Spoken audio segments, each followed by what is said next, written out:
The bones, scars, and survival of a starship. Fix it before it breaks. Preventive maintenance, predictive maintenance, bearings, pumps, motors, valves, lubrication, vibration analysis, thermal imaging, oil and wear debris analysis, service intervals, remaining useful life, spare part strategy, reliability-centered maintenance, and how Phoenix learns that the cheapest emergency is usually the one that never happens. The coolant pump was still running. That was the confusing part. No smoke, no leak, no alarm, no reduction in flow, no overheating. Just a maintenance advisory glowing quietly on the screen. Primary coolant pump, P4 vibration trend, plus 18% over 240. Operating hours bearing wear model, elevated probability, recommended inspection. Window, 72 hours. Dizzy stared at it. It's working. Yes. So we leave it alone? No. But if we take apart something that's working, we might make it stop working. That is also true. Dizzy folded his arms. Then this seems like a trap. The wizard smiled. It is called maintenance. Shadow walked past the pump cabinet without concern. Nothing smelled hot. Nothing sounded terrible. To the casual observer, P4 was perfectly healthy.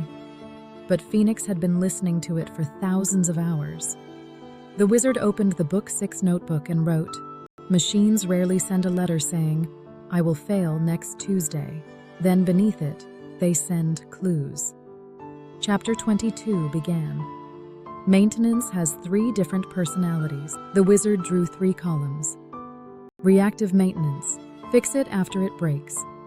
Preventive maintenance, service or replace it according to time, cycles, or schedule. Predictive maintenance, service it when evidence suggests degradation is developing. Dizzy nodded. So reactive means we're already having a bad day, usually. Preventive means we fix it whether it needs it or not, sometimes. And predictive means the ship tries to tell us when it actually needs attention. Exactly. The wizard wrote, "The ideal maintenance system does not wait for failure, but it also does not replace healthy machinery merely because a calendar became nervous." That balance would define the chapter. Reactive maintenance is sometimes acceptable. Not every failed component deserves prevention. A cabin reading light fails? Replace it. One entertainment display fails? Annoying. Not mission-threatening. It may be perfectly rational to let low criticality, easily replaced items run until failure. The wizard wrote, "Not every failure deserves to be prevented." That surprised Dizzy. But maintenance resources were finite. Time, crew attention, spare parts, inspection effort, mass. The correct strategy depended on consequence. Reliability-centered maintenance. The wizard introduced the broader philosophy. Ask, what does this component do? How can it fail? What happens if it fails? Can failure be detected before loss of function? Is there a meaningful preventive task? Would scheduled replacement actually reduce risk? The goal was not maintain everything constantly. The goal was perform the right maintenance on the right things for the right reason. That was reliability-centered maintenance. The Pump Matters P4 was not a cabin light. It circulated coolant through an important thermal loop. If it failed, heat rejection could degrade.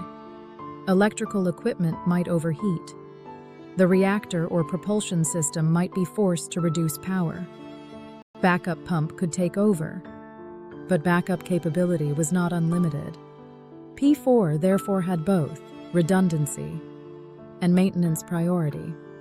The wizard wrote, "Redundancy buys time. Maintenance preserves redundancy." If one pump fails and the backup is already worn, redundancy disappears exactly when it is needed. Global Robotics Corporation, Robert Colee.